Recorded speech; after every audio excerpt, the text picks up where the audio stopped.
Okay, I got all those top pieces welded on. So the next thing that we have to do is put our finials on. Now, when you're cutting on the chop saw and you're cutting a lot of these, when you build up heat, I've explained this in another video, on that chop saw blade, you're going to get these nasty burrs. And when you try to put your finials on, it's just not going to want to go on. See that? Because of that. So what I do is get a hammer and I'll hit all those burrs in.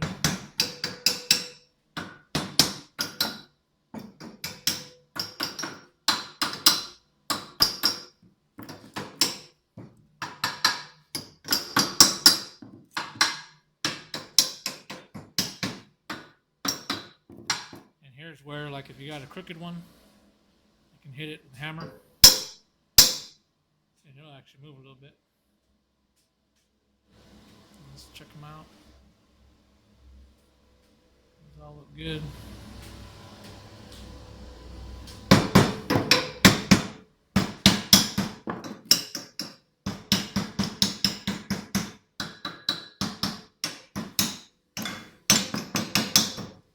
All right.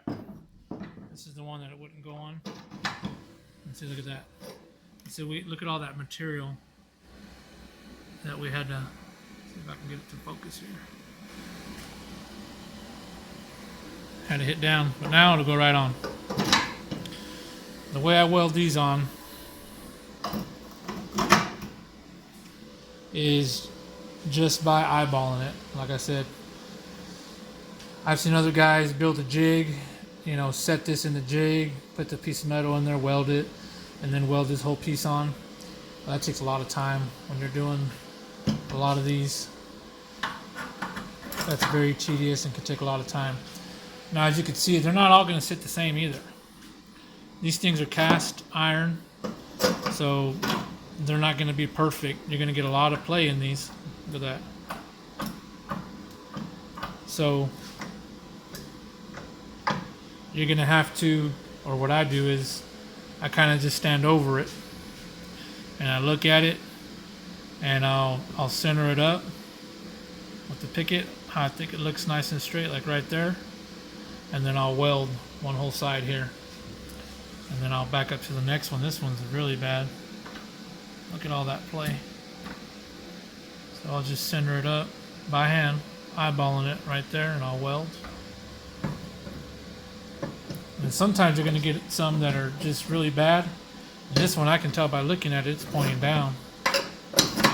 Flip it over. It's a little bit, it's pointing up a little bit. I don't know if you can see that, but it's actually going up. Look how far down this one is. So you just got to do them by eyeballing them. So I'll go ahead and start welding these.